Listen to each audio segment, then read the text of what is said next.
We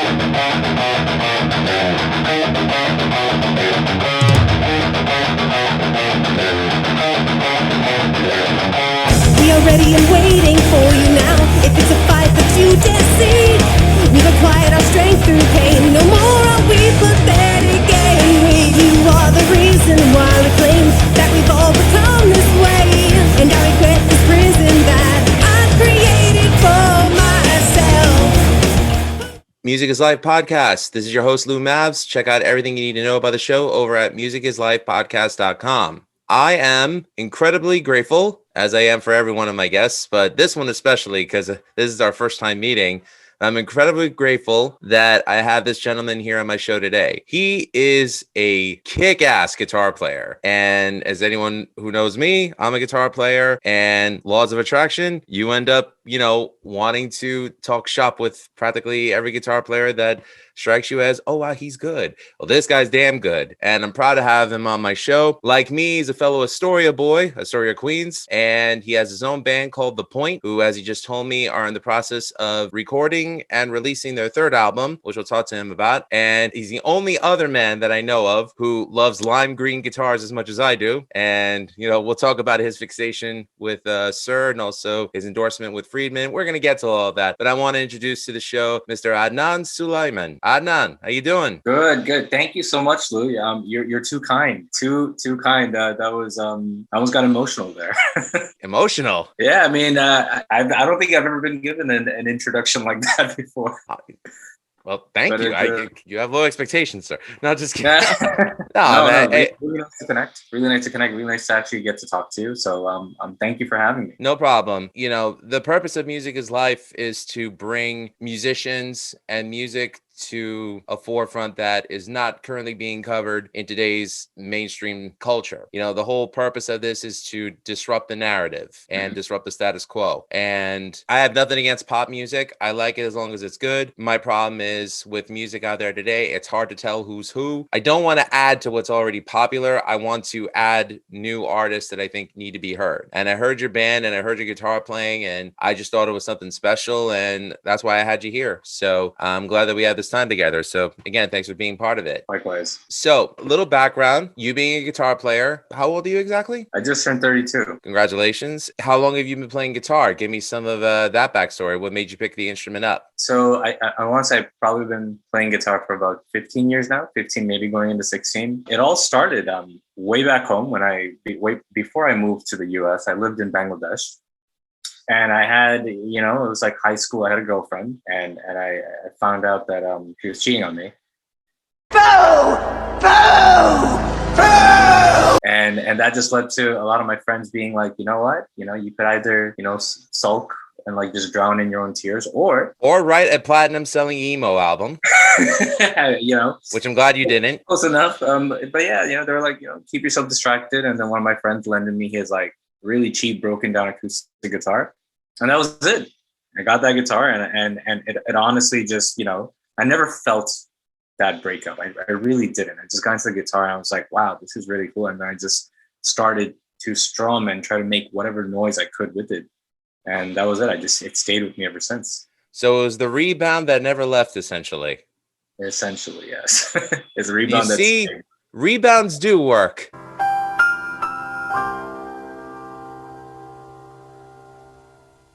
Well, who were some of your early influences? That's a really good question, actually. I think when I started learning guitar now in Bangladesh, for whatever reason, it was very competitive. There were like a lot of guitar players.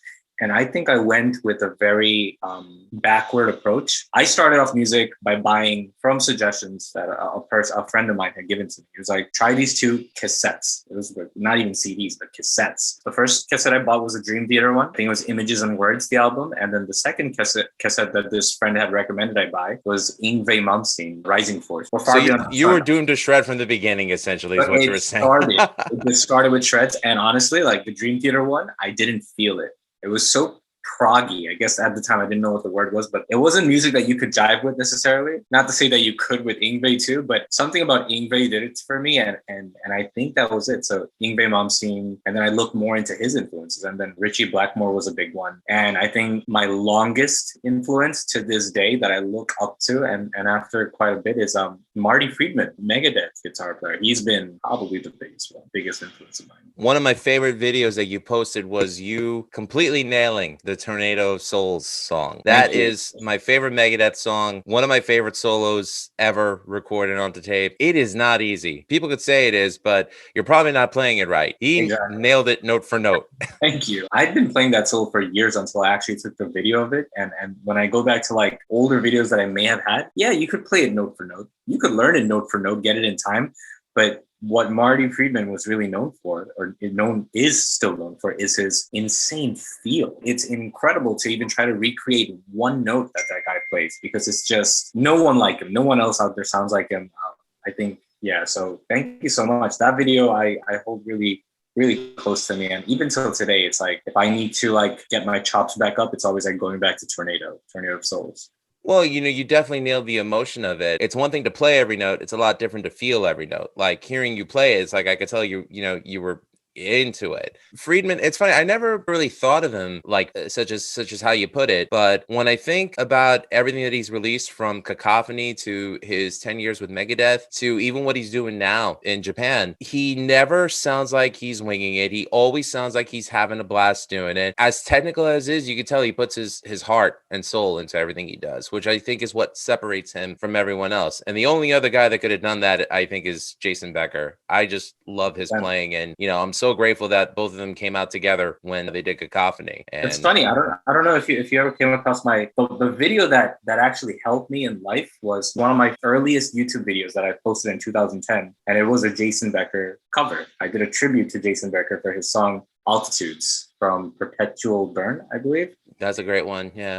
And at the time, there wasn't much people from that region of the world posting videos on YouTube. So I posted it, and it did extremely well. It got like, I don't know, 20, 30,000 views overnight, and it spread. And it went to Jason Becker to the point where he actually commented under my video saying like, "This is incredible. Thank you, dear friend," and something like that. I went to forums, and I woke up and I couldn't believe it. I couldn't believe like a really crappy video I did. It's so crappy that if you were to watch it today, you'll realize my guitar sound is coming out of one speaker. It's not even coming through both speakers. I had whatever gear I had, I just recorded everything. And back then was primitive times too. It was a one take. I didn't know how to do edits. I just pressed play and record, and I just played it. And I don't think I could play that. I've not played that song ever since. But at the time learning it, I think it just like really pushed me far for guitar. And again, that's how I came across Marty Friedman too, like Speed, Metal Symphony, and just Cacophony, everything they did. It was insane.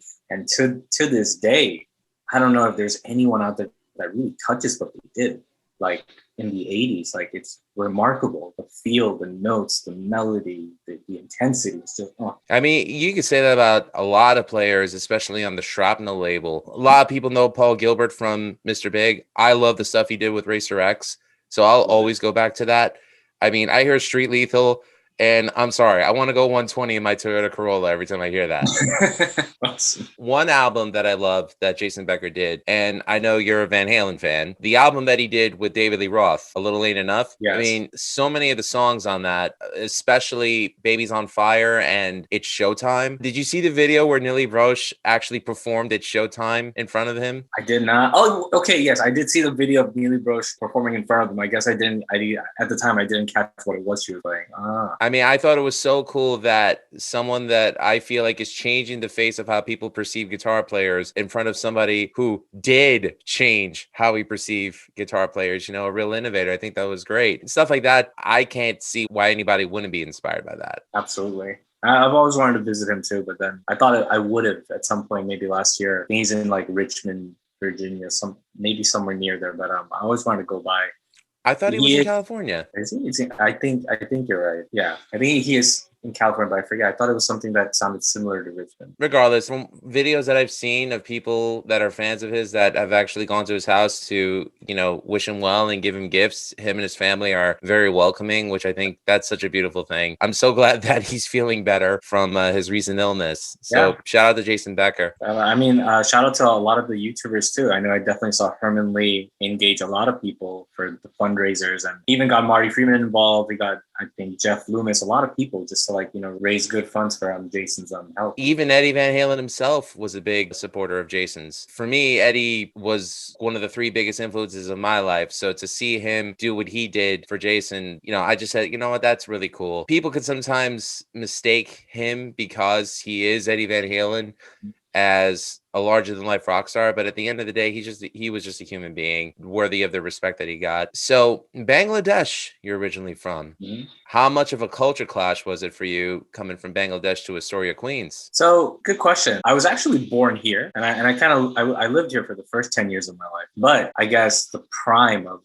going to high school and college and everything happened in Bangladesh. So I was there from the ages of 10 all the way to 21. Not too much clash of cultures, I would say, only because I guess growing up in America initially, I was always a little bit maintained or kept a little bit of whatever I had learned or felt here.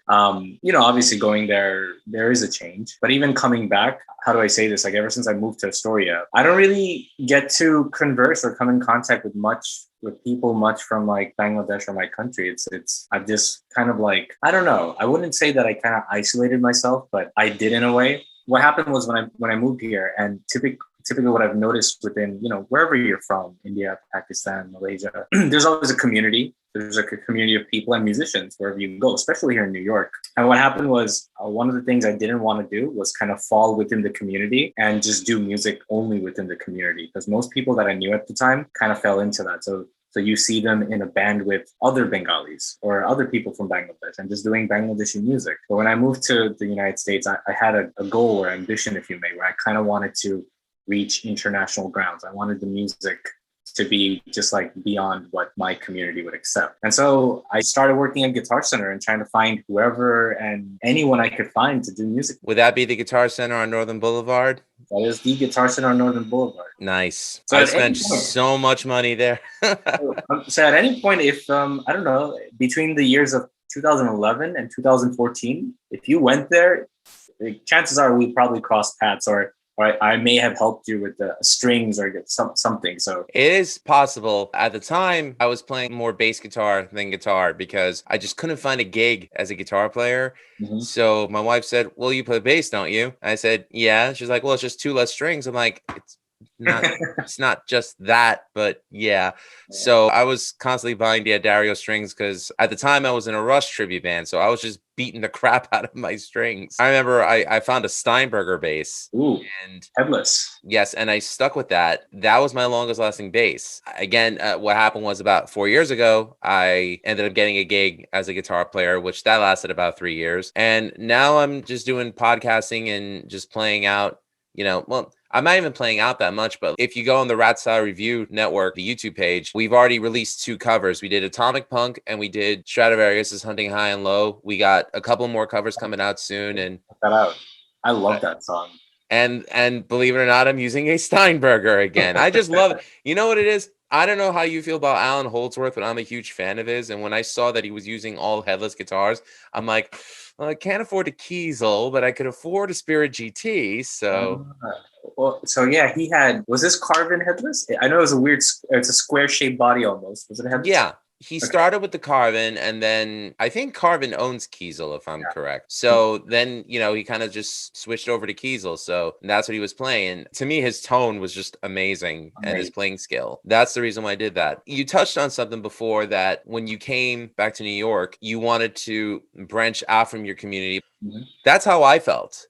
I grew up in a Greek family, mom, dad, 2 older brothers. I'm the youngest of 3. At the time, Astoria was very Greek. It's more Greek than ever, even right now. I didn't fit in. I didn't identify with that, but I identified with Metallica and Slayer. I latched on to people who liked that, and we just jammed. That's all we did. I think if our paths had crossed in high school, if we were at the same time, I think we would have, hopefully, we could have been the next Cacophony. That would have been cool.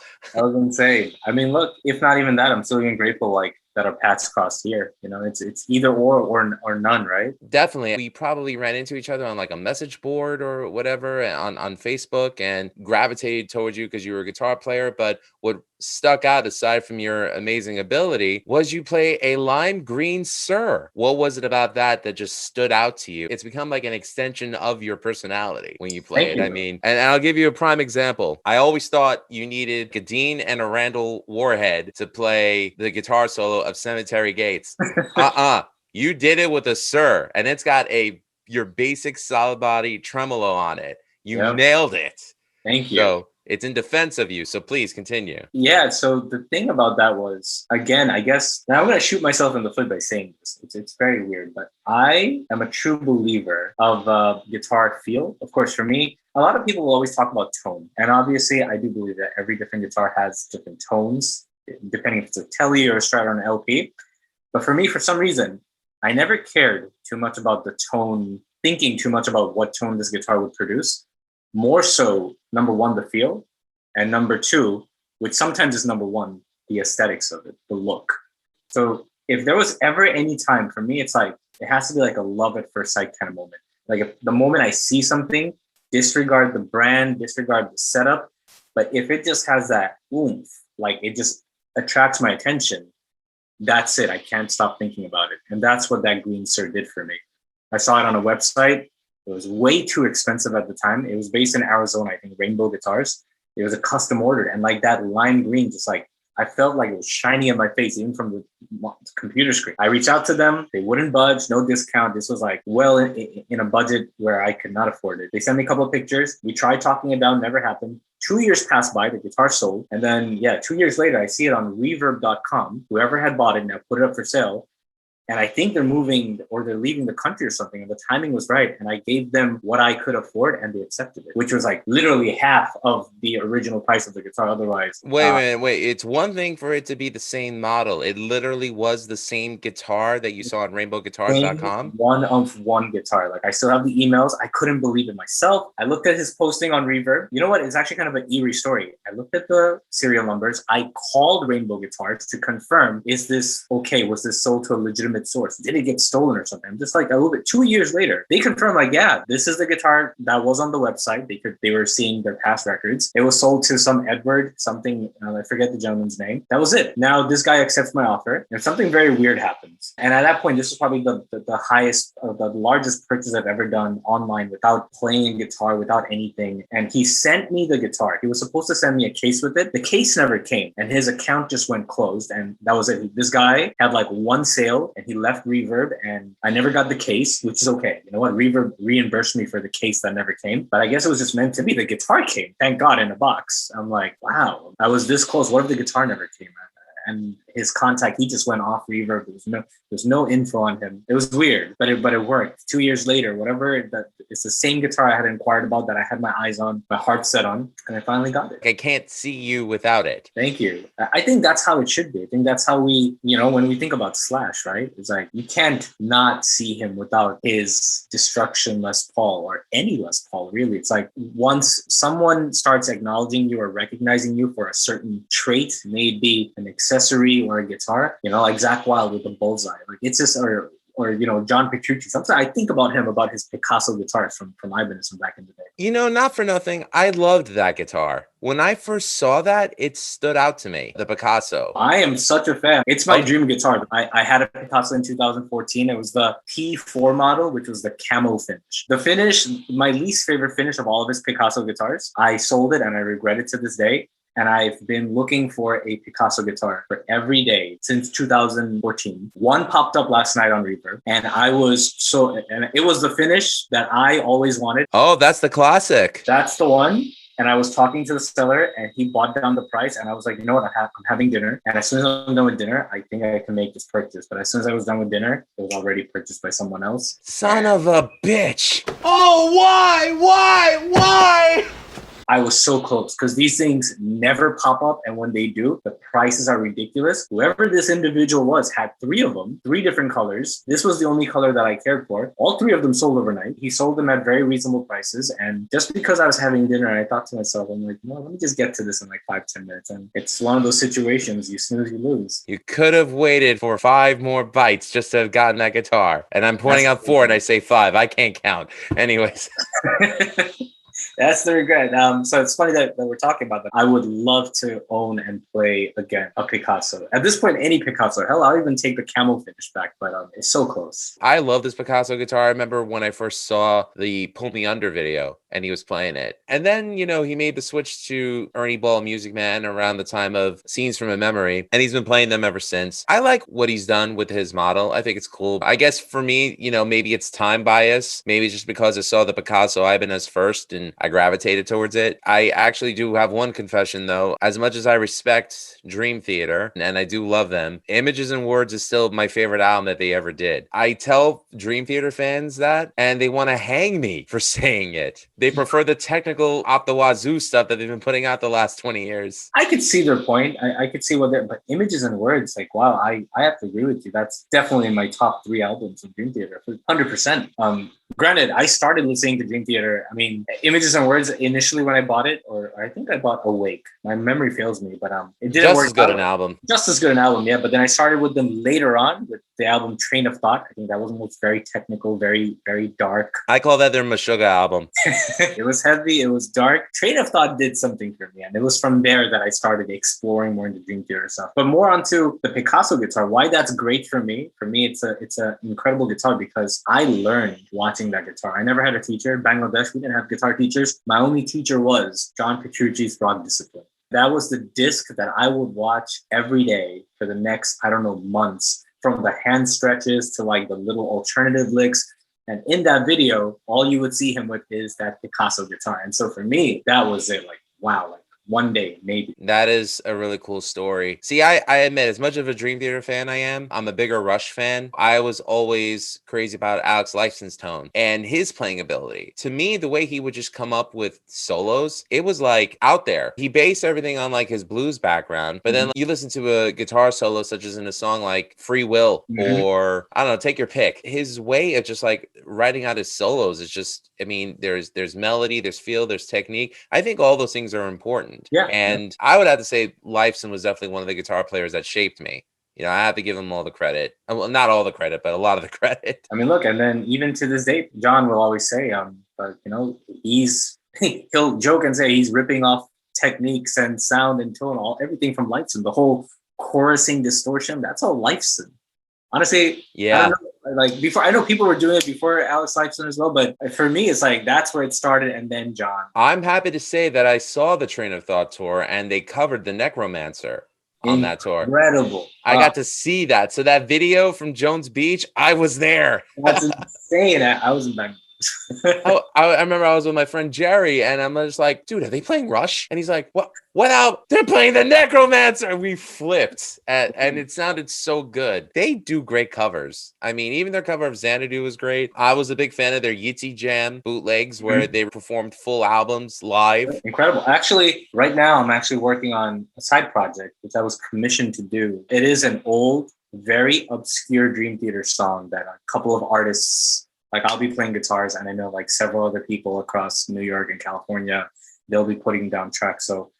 And it's going to be good production quality. It's a very, I'll keep the song secret for now. When you hear it, I feel like it's something you would definitely appreciate. Something kind of like, you know the song, but you wouldn't expect it today. But it's one of those. All right. Well, I look forward to hearing it. Awesome. Hopefully we'll do an exclusive on the Music is Life YouTube channel where, no, that's impossible. I don't want to blow up your spot. You are always welcome back anytime. Appreciate it. One thing that I noticed about you is that technically the point is you guys are an independent band, right? You release everything your own, you copyright, you publish everything your own. It's not every day that someone in that position gets some really cool endorsement deals. You have an endorsement deal with Friedman Amps. Yes. Friedman, Morley, the wah pedal company, and EMG Pickups. Good stuff. Active or passive? I use the passive ones. They're the signature set by Prashant Aswani, who's an incredible player. There's a story to each segment of how it led to an endorsement deal.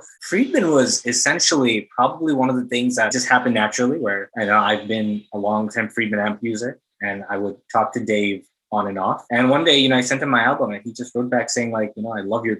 I took a screenshot of this message from Dave Friedman where he said, I love your band. That was it.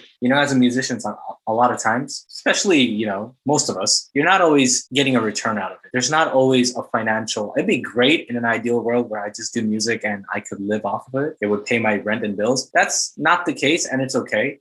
Especially today with the pandemic and everything, it's like, I was almost glad that I'm not a full-time musician and that I could do both, that I could maintain somewhat of a stable life job and do music on this at the same time. It's little things like that, getting from the people who are out there, putting their name on stuff. And like, when you hear, like, for me, that was worth it. And ever since then, it's like, Dave was like, let me just put you on the roster and let me know if you need any help with the Friedman amps, and like, sending me like the new amps that like I think I even have like right there in the back, you'll see like the mini Friedman BE. And then there's a custom one he did for me with the pink Tolex. I love the 80s everything. And I was born in 89 and I didn't really live the 80s music and stuff, but damn, that's all sometimes I go back to, like watching the videos and listening to songs and the colors and the glam and everything. And I'm like, wow, that was like so eye-catching, such eargasm. I think that's one of the things I try to keep or like bring back nowadays, retroactively. I appreciate that so much. And I say this with all respect in the world. Seeing you with the pink amp, it kind of stands out to me the way Randy Rhoads had the white Marshall head. Marshall head, yes. And I think it was the only guy that did, or at least he's probably the most well-known guy that only had the white Marshall head. Mm-hmm. Yeah, no, I mean, when I think of white Marshall heads, I literally just think of Randy. That's it. That and polka dots. And polka dots, yes. But yeah, that was the thing. So Friedman, incredible. Morley, incredible. I mean, growing up, I was a huge fan of Steve Vai, and he had that song Bad Horsey. And yes, really, every time you would watch Steve Vai live and you see his leg go just like crazy, I'm like, does he not have to turn his wah pedal off or anything? And then you look more into it. I love Vai, but I hate him because he makes everything look so natural. I get so jealous. It's so fluid. It's so, and I saw him play live last year at NAMM. They had a secret Ibanez party show. I was able to somehow manage to get in, and it was incredible. That was the first time I saw Vai live, and I heard him play For the Love of God, because in my mind that was like a thing. It's like, if you see Steve Vai, you need to see him play For the Love of God, because there's a lot of feelings and emotions there. But his tone, his sound, his skill, flawless, like a true performer. Sometimes I would say when I was younger, you know what? I may prefer listening to a, I don't know, Joe Satriani track right now. But I always knew if I want to go see someone live, it has to be Vai, because he'll put on the costume, or he has the colors and stuff. Like I think a good portion of what I get my inspiration from is him. He's definitely one of the guitar players that shaped the trajectory of where guitar went in the 80s. I spoke about this with Damiano Christian from Sacred Oath. Just the fact that he came up through Frank Zappa. Frank Zappa practically hazed him. Yeah. Making him transcribe full albums, then doing it in odd signature times, then doing it backwards and things like that. It's just like, how much abuse could you put this one guy through? To Vai's advantage, I mean, he joined so many bands that shaped the way the 80s became. This band, Alcatraz. Mm-hmm. Absolutely. Of course, Yngwie came from that. And that is still my favorite Yngwie recording ever, No Parole from Rock and Roll, because it was my first. Not taking away anything you did with Rising Force or anything after, but your first is always the one you remember the most. Of course. Except your first slice of pizza. You always hope the last one you had was good. But I digress. And then he joined David Lee Roth. That album, Eat 'Em and Smile, iconic. Then he joined Whitesnake when Whitesnake was like the biggest thing. It's funny that, a lot of people that I talk to don't know much about Vai's history. They may not always know, like, he went through like several layers and like playing with really great acts. It was ridiculous. So he went through the ringer. And he at one point, he was also not just a protege of Frank Zappa, but I believe he was a student of Joe Satriani's too. Yeah. I'm sorry. Everything he got, he deserved, and he earned. Probably one of the smartest musicians as well, because he owns the rights to all of his music. Yeah. He made sure he formed his own publishing company, did his copyright, and made sure that nothing gets played without his permission. And I'm just so glad for him that, you know, he's still a force to be reckoned with today. Yeah. You know, I just thought it was funny that, you know, when he came out with the 7-string guitar, I remember I was blown away by that. Not that I'm knocking bands like Korn, because I like Korn, but some of the bands from the new metal genre just playing the bottom 2 chords and nothing on the higher frets or the higher strings. I'm just like, you missed the point. You missed the whole point of using the 7-string. To give you that extra leverage, not so you could just go low the whole time. I always wanted a 7-string. I never really came across one that just like called out to me, but one of these days. I had one at one point. It was a Schecter. It was okay. I just realized that I'm just happier with 6. Although I'm not gonna lie, Tosin Abasi makes me want to get an 8-string. There's a bossy concept guitars. They look so they're sick. Incredible. I played one at NAMM. Super fluid, super easy to play, very ergonomic. Like it's a guitar that just doesn't look a different way. There's a purpose to why it looks that way. What's the shape of the neck? Is it a C neck? I would say it felt more like a D, but I think he probably has, depending on like the telly style or the non-telly styles, like I think there's different neck profiles happening. Yeah, he's definitely one of the guys that I listen to a lot today. Him and the guys in Periphery, you know, and through Periphery is how I discovered Guthrie Govan, and he's another great guy. I'm just glad that there's room for guitar-based music now. And even if it doesn't crack the mainstream, who cares? It's still out there. I always think this band, I mean, they've been around for some time now, but Polyphia, these 2 guitar players, I think they've cracked. They're in the R&B, hip-hop, rap world right now. That's a part where guitar went in, like guitar shredding and soloing. Tim Henson, right? Tim Henson. Tim Henson. He's nuts how he comes up with that stuff. Absolutely brilliant. He's made a name for himself, and he's converged with a world of music, which, you know, us as, let's say, old school or, I don't know, rock and rollers would never think would exist. He's definitely kind of brought shred to like a hip hop R&B feel. I had this discussion with Baby Ghost when I had them on the show last week, that we wouldn't be surprised if music that gets consumed in the future is just an amalgamation of like all styles kind of converged into one.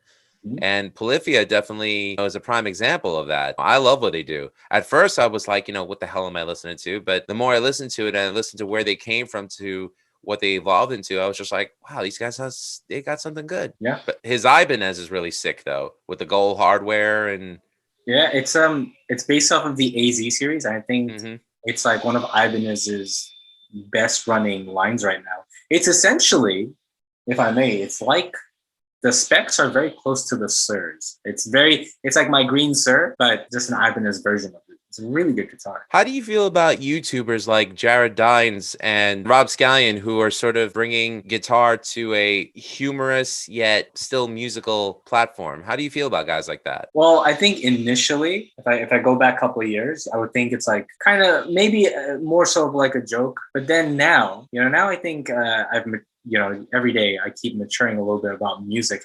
And nowadays, I think actually, I have to think beyond music a little bit. I have to think about the overall picture of it, you know, marketing and I totally get it. So to answer your question, I think what they did kind of mainstreamed or made, you know, this little guitar player community niche a little bit more known. So now you'll find a lot of people who may have nothing to do with playing guitars or drums or music, but they actually enjoy these Jared Dines videos of like, the 10 guitar players you would see at Guitar Center, or like the stance of every type of genre of band. And I think there's a place for that. I'm glad someone's doing that, because otherwise all the videos you would have on YouTube are just like, I don't know, a cover of this song, a cover of that song, strict technicality, strict melody, but there's no engagement with the audience. And I think another person is like Steve Terryberry. He had like a huge thing happen a couple of days ago where his YouTube channel got hacked, and I heard about that. I felt so bad for him. 2.5 million subscribers. He got it back. All is well right now. But yeah, like his content, I love. He had a video, if you haven't seen, it's like how to write an Imagine Dragons song. And I saw that one.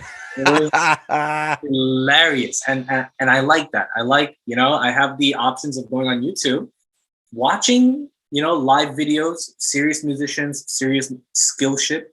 And at the same time, you also have these parodies or, you know, just like humorous videos. They're taking something that you love or you have a passion for and seeing it in that output. So I think what they're doing is a great thing to spread the overall community and joy of just like guitar or music. I think the fact that they actually have the talent to play incredibly well made me realize, you know what, these guys are greater than what they're putting out. When I saw Jared was bringing like an entire community of guitar players together, and he was basically giving them a platform, you know, with his Shred Wars videos, and then like having the longest, you know, shred. And I give Rob a lot of credit because he brought to my eyes Sarah Longfeld, who I think is a great guitar player as well. And Stevie, I love Stevie T, but you know, that face that he makes, that one. But you can't, you know, his personality, he owns it. And that's why every time he makes these faces and then he does like kalalala, something like that. Richard Benson.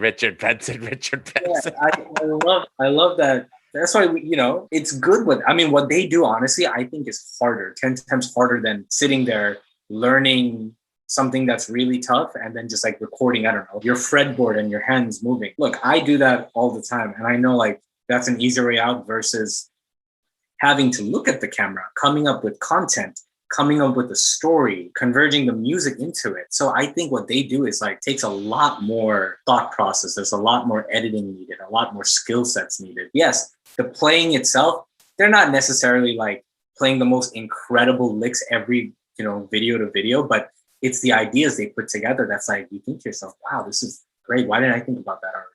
You know? Yeah, they're using video as a creative platform for them to get their talent out there while also trying to be entertaining.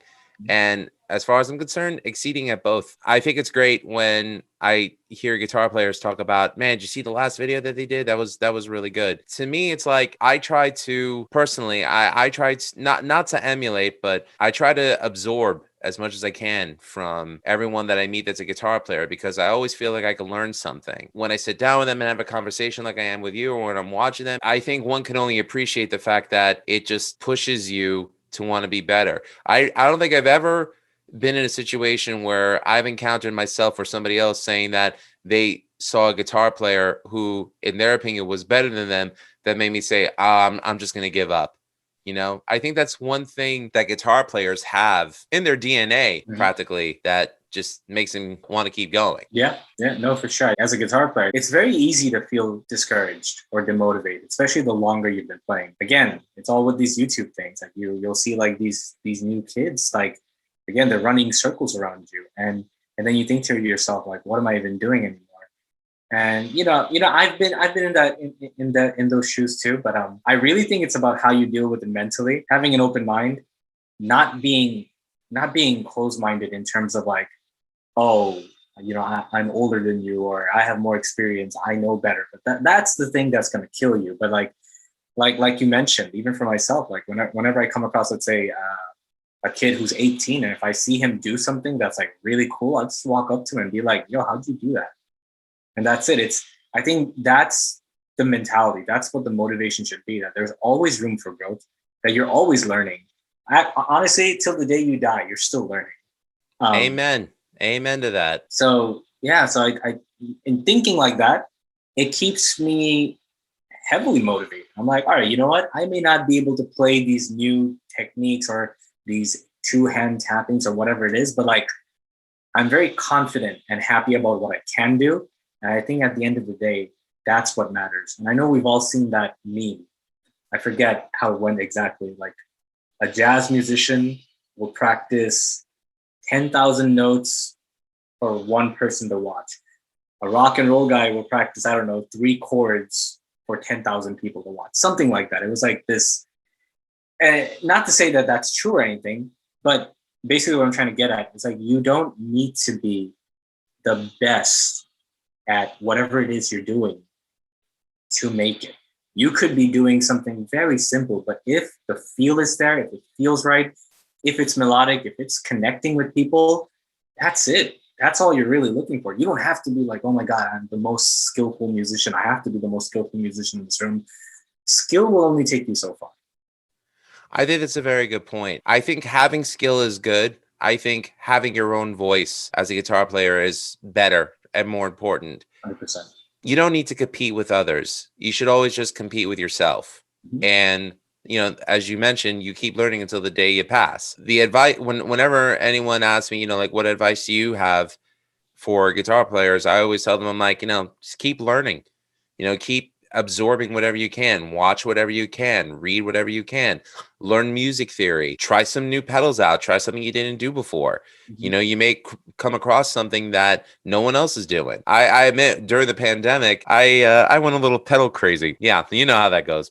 So now in my arsenal, I remember I told you this, I have the TC Electronic Mojo pedal, the overdrive pedal, and I absolutely love it. I don't know how it got discontinued. Incredible pedal. Paul Gilbert's been using that for years, and I don't know. It's good that it got discontinued. This is good. That's what you want. So, well, I don't want to pay $300 for a pedal. No, but you already have it, right? Yes, I do, and I'm never getting rid of it. Exactly. So that's unfortunately, that's how it works. The moment a pedal goes discontinued in the near future, then prices rise, and then you look at your pedal, and you're like, you're so glad that you got this when you did. Not even pedals. At one point, I heard that the EBO was going to get discontinued, and someone saw that I had one, and he was like, "I'll give you $500 for your EBO." I'm like, "Get the hell out of here!" Wow. I may have missed the note on that one. Well, they're not discontinued; they're still here. So, damn, I missed my chance to make 500 and buy 10 new ones. Anyways, I will say one thing that you just mentioned about that you're ideally, yes, you are competing against yourself. That should be the mentality. However, I will say one thing that helped me incredibly was, again, I think, and I say this because after I moved to America, a lot of friends that I have, even like people that I work with in different bands, and they'll always tell me like, oh, like they want to learn to do that certain shred, that Dream Theater thing, Tornado of Soul or something. But even before trying, mentally, they stop themselves. They're like, I can't do that. I could never do that. And I realize why that is. It's because, and I truly believe in this now. It's like, if you have a goal, let's just say a part of you does want to learn something. It is very helpful to surround yourself with other individuals who are doing that similar thing. So had I not been with these friends when I started my guitar journey that led me onto Yngwie and Dream Theater, I think today I would have been a much different player. Not for better or for worse, but like being around my friends at the time, they were playing Children of Bodom Licks and Jason Becker, again, lots of Yngwie Malmsteen stuff. And being around them made me feel like, you know what, I could learn this. We'll learn this together. And I think that was a great transition for me in terms of like not being afraid to take on more technical stuff than I could handle. But, it is, I believe in that whole, if you want to become a lion, you surround yourself with other lions. It'll just happen. Like, whatever the group of people. Mitosis, yeah. Yeah, exactly. So I think at the end of the day, yes, you are competing with yourself, but I think it's also good to have a healthy competitive spirit with a friend where the both of you are just trading licks off of each other. And like, it's one of those things too, like, in the world of working out, someone will tell you, I don't know, do max reps of something. And let's just say your max rep was 10, but then your friend goes and he does 12. Now on your upcoming set, you have a number, you have something to match against. You know what? I want to at least match my friend or do better. So I think that mentality also carries on in guitar or just any stringed instruments. It's like, oh, you know what? You see someone play, I don't know, Eruption, for example. I grew up with a friend who was learning Eruption. May not have been playing it at the best at the time we were young, but watching him do Eruption made me was like, I could learn. I'm going to learn this too, so that we can both play together. And I think that was super helpful. Speaking of which, prior to the pandemic, you were on stage at Arlene Grocery for, I believe it was F-Bomb with the tributes for Eddie Van Halen. How was it for you to do the Van Halen tribute? What got you to do it in the first place? Aside from it being, you're playing Eddie stuff. It was an incredible experience. It's one of those things like, it's one thing to play in your bedroom versus like playing Eruption live for the people. And the way I have it with F-Bomb is they've been arranging so many shows of so many different categories and genres. They don't really include me in most of the shows unless it requires technical guitar solo. So the first time they reached out to me was when they were doing a whole 2 sets of Metallica songs. And they're like, hey, it would be nice to have you with some of these solos that no one else wants to play or learn. And I'm like, I'll do it. I'll do it happily. And so the same thing happened with the Eddie Van Halen tribute. They were like, you know what? There's no one wants to play Eruption. You think people will want to take it on there, and I get it. Like even I agreed to it, and after I agreed to it, I was sitting in this room and I was thinking like, damn. I'm like, now the pressure is on. Now it's like I need to. It's so iconic that you can't. It's not one of those things you improv. The Eruption solo is one of those things if you do attempt it, you want to play it note for note, and you'll never be as great as how Eddie did it, but as close as you can. So there's a lot of pressure. Well, he wrote it, so yeah. So because there's a whole consensus too today. People look at it two ways. If you're doing a cover, but if you change the notes around, if you change the timing, a lot of people are just gonna be like, "Oh, you couldn't play the original. That's why you're doing what you're doing." Or depending if it's tasteful enough, people will be like, "Wow, I like what you did to it." So it's one of those things where you can't really always win. It's always going to be a gamble. But like with Eruption, I was like, I tried to learn that to the best of my abilities, and I think I pulled it out great that night. I was really happy with the performance, and I still go back to the videos even now. I'm like, sometimes even I'm like blown away. Like I can't believe I did that for an open crowd. In the crowd, okay, this was one of my moments. Mm-hmm. Now in the crowd, there was actually a fellow artist that was watching me play that loved how I played it, and I'm a huge fan of him. And that was Chris Amott from previously. No way! I swear to God, I have a picture with him too. He was in the crowd. Oh my God. His solo for In Flames of Suburban Me is probably one of the best ever recorded. You and I are like so similar in terms of music taste. This is crazy. Like, I know earlier you mentioned Stradivarius. I hear no one talk about Stradivarius here. And Suburban Me, my all-time probably favorite song ever. And when I heard that solo, I learned it. I play it to this day. And he was there. And I couldn't believe it. Could not believe it. That is, oh man, that is an amazing story. And I'll tell you one thing. When I saw the video of you doing Eruption, I think the first thing I texted you was, "I'm not worthy." I remember that, but no, thank you so much. It was incredible. It was an incredible night. I can't with especially with Eddie passing earlier this year. That hit me more than losing Freddie Mercury or Eric Carr. And I'm a huge Queen and Kiss fan. Yeah. But for me, Van Halen, Eddie being the one that I remember seeing the first, because I saw the Jump video when it first came out. Oh, I'm aging myself again. No, not at all. Not at all. Please. Again, for me, it's like, sometimes I feel like, I don't want to use the word like a wannabe, but it's like, I never got to live those. I didn't grow up with musically. No lie, I grew up with Dream Theater and Symphony X and Stradivarius and In Flames. That's what I started with. I didn't even know who like Nirvana was or Red Hot Chili Peppers. So that's why I say I started in a very backward trend. Today, I was listening, and I listen to probably the Chili Peppers every day now, just because. Is it me, or is Frusciante just an amazing guitar player? Amazing guitar player. And you know what? I won't lie. Back then, when I was listening to like Symphony X and Eve and Dream Theater, and people would be like, "Oh, what do you think of Chili Peppers?" And I was probably one of those kids being like, "Oh, those songs are easy. That's nothing. I would, listen to Symphony X, listen to Michael Romeo." Like that's what I was doing, or Cacophony. But it's weird. The more you mature as a musician, today when I hear what I used to think was simple arrangements from Frusciante, I'm like, I'm struggling to play in the style of Frusciante. And it's not even struggling hardcore to sound like him.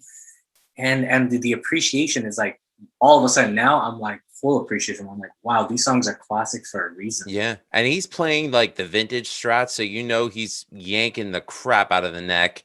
Yeah. And, just plugging in, not clean through his Marshall. I mean, he has his pedal board. I know his wah pedal is an Ibanez wah pedal, the one that one that keeps breaking down. Yes. And I think they re-released it to make sure that it doesn't break down. Yes. I heard the funny story where John's guitar tech was looking for one because he broke his one the previous night, and Eddie Van Halen had the only copy of it left. And the guitar tech says, "Yeah, Eddie's willing to give it to you right now." The guitar tech goes to Eddie's house, 5150 Studios. Eddie comes out with the pedal and he's like, "This is a piece of shit. You really want this?" It's great. I can imagine that. I can really imagine that. And I vaguely remember that story. I love John's guitar tech, by the way. I thought I love the videos. I love watching those rig rundowns. And he's an awesome dude. The pedal board, everything. It's very, very impressive. Yeah. And it's funny because, like, if you think about how he played on Mother's Milk, the first album, that was almost Steve Vai-like the way he was playing on that. And then he went on this Hendrix kick with Blood Sugar Sex Magic. And from there, just became his own style, which is something I appreciate more than someone who's trying to play like Michael Romeo, or someone who's trying to, it's not exactly like Timo Tolkki, or, someone who's trying to be like Zach Wild. I would pray they try not to be like Zach Wild. I mean, all respect to Zach, but I can't take the pinch harmonics every measure. Hey, at least you know it's him. You just, whenever you hear it, you just know that's him. Adhnan, Dimebag did it better though. Yeah, of course. I mean, I would just, to me, there were always two different sounds. Like the Zach Wild pinch harmonics is like the Zach Wild pinch harmonics. The Dimebag squealies, untouchable, I know. I miss Dime so much. Although I did do something crazy recently. I did buy, and I'm willing to admit it, they're bootlegs from Russia, but they on eBay, they were selling them on CD, the Glam Terra albums. Ah. And let me just say this. They're really good. I've heard about those. I have not. I have not heard it. I need to look into that. All right, check your WeTransfer tonight. Anyways, with the Poynt, you guys have a new album coming out, your third album. The third album, we're pretty much looking at about 8 to 10 different tracks. And it's kind of like an amalgamation of the sound of the first two albums we had. The first album being This Is American Royalty. Again, everything's available on Spotify and iTunes. You just have to search The Poynt with a Y, Poynt. And the first album we released was more heavier, more prog. So I hold that album close to me a lot. This Is American Royalty. And then going into the second album, which is called Alpha Q, we took a more kind of 90s grunge approach to it. We wanted to like play around with the sound, work with our producers, write music a little bit different than we used to.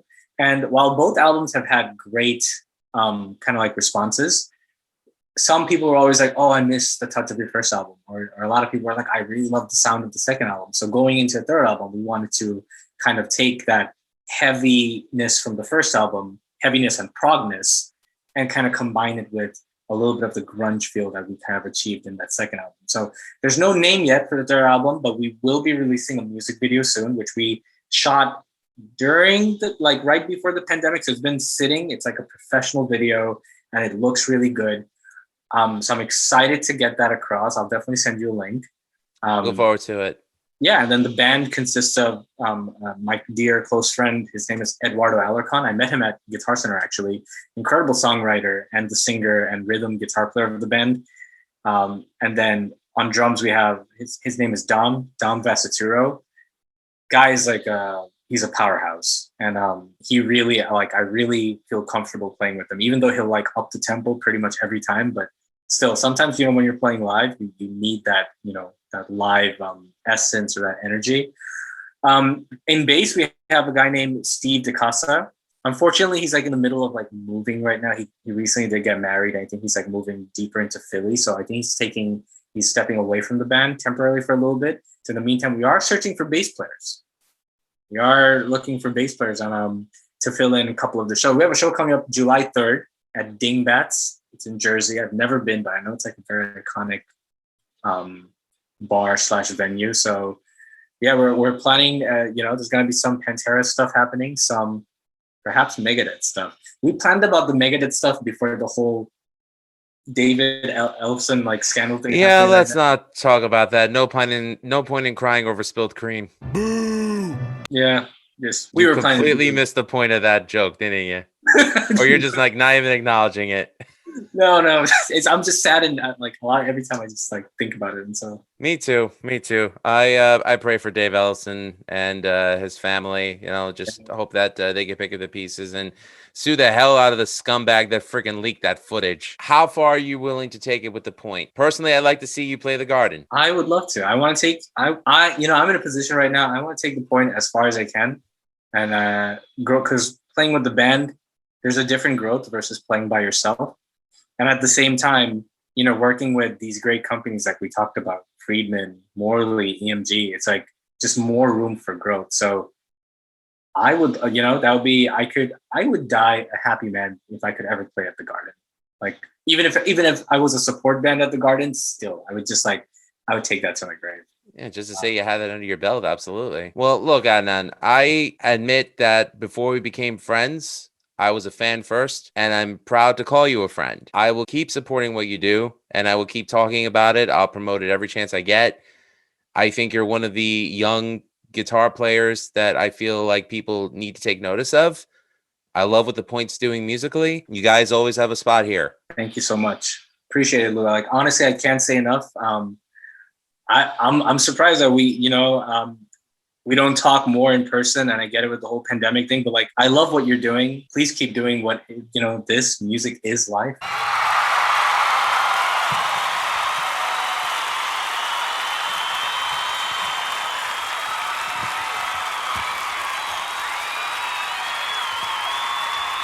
It really is. I think a lot of second artist to say the name of the show. Woo! I'm glad, little things that we talked about today. For you to say Stradivarius and In Flames, ever since I moved to the US, I feel like I don't hear enough, or I don't know enough people who will talk or know anything about that. So it's like, that gives me joy. And that's like, because that's what I grew up with.